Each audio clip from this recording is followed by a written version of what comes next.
Mutton எலும்பு குழம்பு எப்படி நல்ல சூப்பரான டேஸ்ட்டில் செய்யலாங்கிறத இந்த வீடியோவில் நாம் பார்க்க போகிறோம். Hi friends, welcome to 90s ஜெனா சேனல். என்னோடய சேனலை ஃபஸ்ட் டைம் பார்க்குறவங்க சப்ஸ்கிரைப் பண்ணிவிட்டு பக்கத்தில் இருக்கிற பெல் பட்டன் அழுத்திக்கோங்க. மட்டன் எலும்பு குழம்பு செய்கிறதுக்கு நாம் ஸ்டவ் ஆன் பண்ணி அடுப்பில் ஒரு பேன் வச்சுக்கலாம். அதில் 2 ஸ்பூன் அளவு எண்ணெய் ஊற்றிக்கலாம்.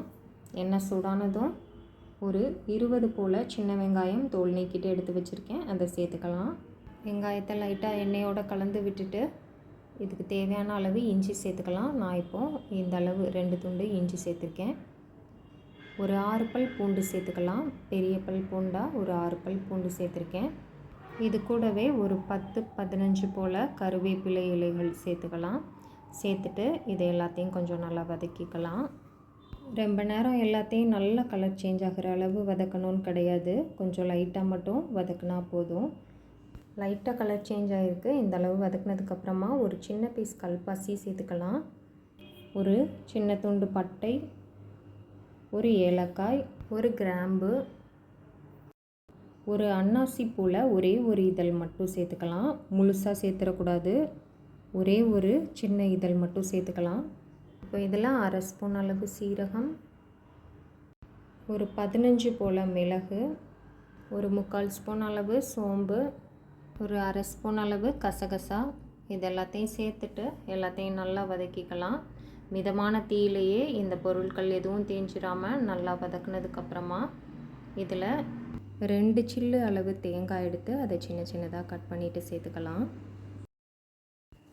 நம்ம சேர்த்துருக்கிற இந்த பொருட்கள் எல்லாம் ஓரளவு வதங்கினதுக்கப்புறமா நாம் ஸ்டவ் ஆஃப் பண்ணிடலாம்.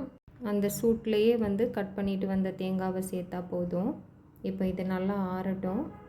இப்போ நாம் கட் பண்ணிட்டு வந்த 2 சில்லு தேங்காவை சேர்த்து எல்லாத்தையும் ஒரு தடவை கலந்து விட்டுட்டு நல்லா ஆற வச்சிடலாம்.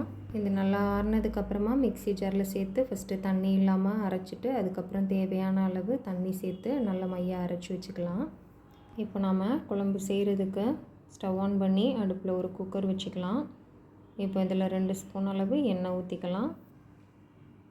எண்ணெய் சூடானதும் ஒரு சின்ன துண்டு பட்டை, ஒரே ஒரு கிராம்பு, ஒரு சின்ன பீஸ் கல்பாசி, ஒரு 1/4 ஸ்பூன் அளவு சோம்பு சேர்த்துக்கலாம். இப்போ இதை எல்லாத்தையும் லைட்டாக கலந்து விட்டுட்டு கட் பண்ணி வச்சுருக்கிற ஒரு 15 சின்ன வெங்காயத்தை சேர்த்துக்கலாம். சின்ன வெங்காயம் சேர்த்து செய்யும்போது இந்த குழம்பு நல்ல சுவையாக இருக்கும். தோல் நீக்கின சின்ன வெங்காயத்தை முழுசாக சேர்க்காமல் கொஞ்சம் 1-2 கட் பண்ணி வச்சுருக்கேன், அதை சேர்த்துட்டு கூடவே 2 கொத்து கருவேப்பிலை சேர்த்துட்டு எல்லாத்தையும் நல்லா கலந்து விட்டுடலாம். ரொம்ப வதக்கணும்னு அவசியம் இல்லை, லைட்டாக ஒரு கண்ணாடி பதம் வரைக்கும் வதக்கினா போதும். அப்புறமா இதில் ஒரு மீடியம் சைஸ் தக்காளி எடுத்து கட் பண்ணி வச்சுருக்கேன், அதை சேர்த்துடலாம்.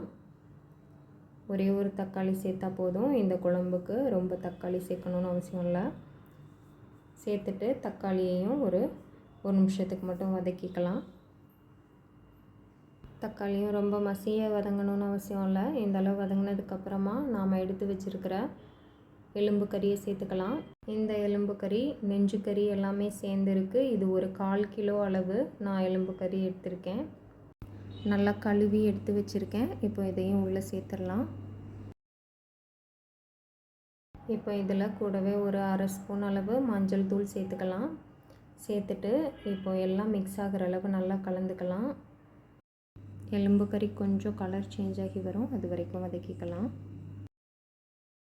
கொஞ்சமாக தண்ணி விட்டு நல்லா வதங்கி வந்திருக்கு. இந்த டைமில் கட் பண்ணால் ஒரு உருளைக்கிழங்கு சேர்த்துக்கலாம். உருளைக்கிழங்கு ஆப்ஷனல் தான். சிலருக்கு உருளைக்கிழங்கு போட்டு சமைச்சா பிடிக்கும், சிலருக்கு பிடிக்காது. பிடிச்சவங்க சேர்த்துக்கலாம், பிடிக்காதவங்க ஸ்கிப் பண்ணிடலாம். உருளைக்கிழங்கையும் சேர்த்து கறியோடு சேர்த்து நல்லா கலந்துக்கலாம். உருளைக்கிழங்கை நம்ம சின்ன சின்ன பீஸாக கட் பண்ண தேவையில்லை. ஒரு பெரிய உருளைக்கிழங்கை நான் ஒரு 4 பீஸாக மட்டும் தான் கட் பண்ணியிருக்கேன். இந்த மாதிரி கட் பண்ணால் தான் நமக்கு எலும்பு கறி வேகிற நேரமும் உருளைக்கிழங்கு வேகிற நேரமும் சரியாக வரும். இப்போ இதில் ஒரு 3/4 ஸ்பூன் அளவு உப்பு சேர்த்துக்கலாம். உப்பு தேவைன்னா செக் பண்ணிவிட்டு லாஸ்ட்டு சேர்த்துக்கலாம். இப்போ இதில் காரத்துக்கு 3/4 ஸ்பூன் அளவு மிளகாய் தூள் சேர்த்துக்கலாம். காரம் உங்களுக்கு எவ்வளோ தேவையோ அதுக்கேற்ற மாதிரி மிளகாய் தூள் சேர்த்துக்கோங்க. இப்போ இதில் கலருக்காக 1 ஸ்பூன் அளவு காஷ்மீரி மிளகாய் தூள் சேர்த்துருக்கேன். இது ஆப்ஷனல் தான், தேவைன்னா சேர்த்துக்கோங்க, தேவையில்லைன்னா ஸ்கிப் பண்ணிடலாம்.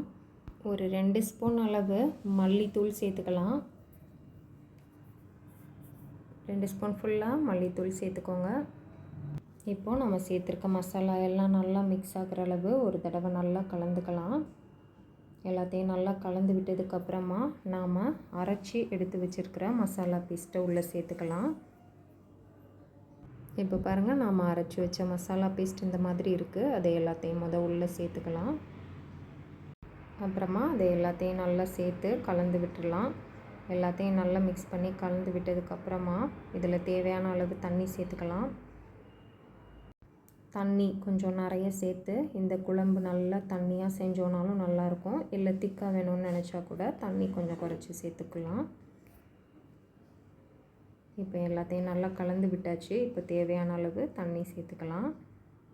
ஃபஸ்ட்டு நாம் இந்த மசாலா பேஸ்ட்டை அரைச்ச மிக்ஸி ஜார் அலசி 1 டம்ளர் அளவு தண்ணி சேர்த்துருக்கேன். அது போக இன்னும் ஒரு 2 டம்ளர் அளவு தண்ணி சேர்த்துருக்கேன். நான் மொத்தம் இன்றைக்கி ஒரு 3 டம்ளர் அளவு தண்ணி சேர்த்துருக்கேன். நீங்கள் உங்களுக்கு குழம்பு எந்த கன்சிஸ்டன்சியில் தேவையோ அதுக்கேற்ற மாதிரி தண்ணி சேர்த்துக்கோங்க. தேவையான அளவு தண்ணி சேர்த்து ஒரு தடவை நல்லா கலந்து விட்டுட்டு கொஞ்சமாக கொத்தமல்லி இலைகள் தூவிட்டு நாம் குக்கர் மூடி போட்டு ஒரு 5 விசில் வச்சு எடுத்துக்கலாம். 5 விசில் வச்சாச்சு. இப்போது ப்ரெஷர் ரிலீஸ் ஆனதுக்கப்புறமா குக்கர் ஓப்பன் பண்ணோன்னா நமக்கு மணக்க சூப்பர் டேஸ்டான எலும்பு குழம்பு ரெடி ஆயிடுச்சு. இப்போ ஒரு நிமிஷத்துக்கு மட்டும் ஸ்டவ் ஆன் பண்ணி கொதிக்க வச்சுக்கலாம். இப்போ உப்பு தேவையான்னு செக் பண்ணிவிட்டு தேவைன்னா ஆட் பண்ணிக்கலாம். கொஞ்சமாக கொத்தமல்லி இலைகள் தூவிட்டு ஒரு நிமிஷத்தில் அடுப்பு ஆஃப் பண்ணிக்கலாம். இப்போ நமக்கு ரொம்பவே டேஸ்டான மட்டன் எலும்பு குழம்பு ரெடி ஆயிடுச்சு. இந்த குழம்பு சாதத்தில் ஊற்றி சாப்பிட்றதுக்கும் இட்லி தோசையில் வச்சு சாப்பிட்றதுக்கும் ரொம்பவே சூப்பராக இருக்கும். கண்டிப்பாக எல்லோரும் ட்ரை பண்ணி பாருங்கள். ட்ரை பண்ணி பார்த்துட்டு எப்படி இருக்குன்னு சொல்லி எனக்கு கமெண்ட் பண்ணுங்கள். என்னோடய சேனல் பிடிச்சிருக்குன்னா லைக் பண்ணுங்கள், சப்ஸ்கிரைப் பண்ணுங்கள். தேங்க்ஸ் ஃபார் வாட்சிங்.